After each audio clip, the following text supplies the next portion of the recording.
Hello, my dear friends. This is Suraj Prajapati, and I'm here with question number 12 of the most important series of MCQ. तो question number 12 आपके सामने ये रहा कि the graph of a polynomial is shown in figure, then the number of zeros is. यहाँ पर एक graph है और इस ग्राफ में आपको दिख रहा है, पूरा का पूरा फिगर दिख रहा है, and you will have to tell that how many zeros are there of this polynomial. एक पॉलिनोमियल का ग्राफ है। ओके, सो इसको सॉल्व करिए। बताइए, अगर आपको कॉन्सेप्ट मालूम है तो कमेंट जरूर करिए। बाय द वे, कमेंट करने के बाद से आप इस वीडियो को कंटिन्यू करिए और देखिए कि आप सही गए या गलत गए। तो बाय द वे, अगर कोई भी पॉलिनोमियल है, लेट अस सपोज कि fx करके कोई एक पॉलिनोमियल है, तो पॉलिनोमियल के केस में जब हम ग्राफ प्लॉट करते हैं ना, तो वो कर्व बनता है। मतलब कुछ इस तरह का बनेगा या फिर कुछ ऐसे करके बनेगा एंड सो ऑन। ठीक है, तो इसमें ये जो एक्सिस होता है इसको हम वाई एक्सिस बोलते हैं, और ये जो एक्सिस होता है इसको हम एक्स एक्सिस बोलते हैं। एज यहाँ पे भी दिया हुआ है, ये वाई एक्सिस है और ये एक्स एक्सिस है। क्लियर? सो बेसिकली जो ग्राफ ना एक्स एक्सिस को जहां पे कट करता है उसको हम उसका सॉल्यूशन बोलते हैं। जैसे यहाँ पे दो जगह पे कट कर रहा है, तो इन दैट केस यहाँ पे हमारे पास ये जो दो जगह है, in in this two places are called the zeros of the given polynomial. So similarly, अगर आपके पास कोई भी ग्राफ है और वो 3 टाइम्स किसी एक्स एक्सिस को कट कर रहा है, याद रखिएगा एक्स एक्सिस को कट कर रहा है, वाई एक्सिस को नहीं। हमें वाई एक्सिस से मतलब नहीं। जैसे यहाँ पर ये कट कर रहा है तो इससे हमारा मतलब नहीं। हमको बस ये देखना है कि एक्स एक्सिस पे कितने जगह पे कट कर रहा है। यहाँ पे एक बार कट कर रहा है, यू कैन सी दैट कि इस वाले ग्राफ में अगर देखा जाए तो यहाँ पे कट कर रहा है, यहाँ पे कट कर रहा है और यहाँ पे कट कर रहा है। तो इसके टोटल कितने सॉल्यूशन हो जाएंगे? 3। अगर मैं एक और ग्राफ बना के समझाता हूँ।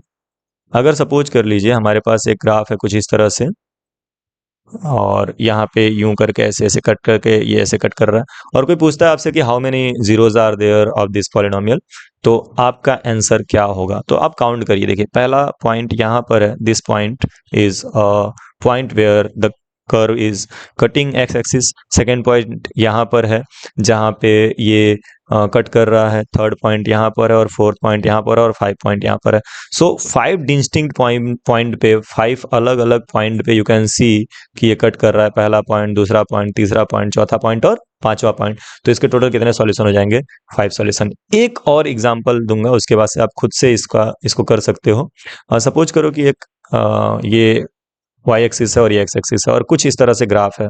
ठीक है, ये एक पॉलिनोमियल है और ये इसका ग्राफ है। तो आपसे अगर पूछा जाता है कि how many solutions are there, तो आप कितना बताओगे? 1 2 3 4। नहीं, ये गलत हो गया। यहाँ आपको वाई एक्सिस पे काउंट ही नहीं करना। You will just have to count on X axis, and you can see कि there is only one point where this graph is intersecting to x axis. This is the point, this is the only point where this polynomial is intersecting x y, so there is only one solution. Is it clear? तो आपको बस इतना ध्यान रखना है कि जो curve है वो x एक्सिस को कहाँ कहाँ टच कर रहा है या कट कर रहा है। जहां जहां कट करेगा वो उसका सॉल्यूशन होगा। तो अब हम क्वेश्चन पे आ सकते हैं। Now let us move to the question. तो क्वेश्चन में अपन देख सकते हैं कि यहाँ पर एक पॉइंट पे ये कट कर रहा है, ये दूसरे पॉइंट पे कट कर रहा है, और ये तीसरे पॉइंट पे कट कर रहा है। या ये वाले पॉइंट को हम नहीं लेंगे बिकॉज ये वाई एक्सिस पे, उसको हमें नहीं लेना है। तो 3 डिस्टिंक्ट पॉइंट पे, 3 अलग अलग पॉइंट पे कट कर रहा है ये जो गिवन पॉलिनोमियल का ग्राफ है, and that is why option number A is only the correct answer. Okay, so I hope कि आइडिया इज क्लियर। आपको बस ये ध्यान में रखना है, बार बार मैं कह रहा हूं कि आप बस ये देखेंगे कि कितने प्लेसेस पे कोई ग्राफ या कोई पॉलिनोमियल का ग्राफ कट कर रहा है। जितने प्लेसेस पे कट कर रहा है उतने प्लेसेस पे मतलब उतना जो है हमारा जीरोज होगा। ठीक है, यहाँ पे जैसे हम काउंट कर लें अगर, तो अपने पास कितना है? 1 2 3 4 एंड 5 सॉल्यूशंस हैं। तो इस तरह से हम बता सकते हैं। अगर कोई क्वाड्रेटिक पॉलिनोमियल हो, सपोज करिए आपके पास एक कोई क्वाड्रेटिक पॉलिनोमियल है, मान लीजिए इस तरह से।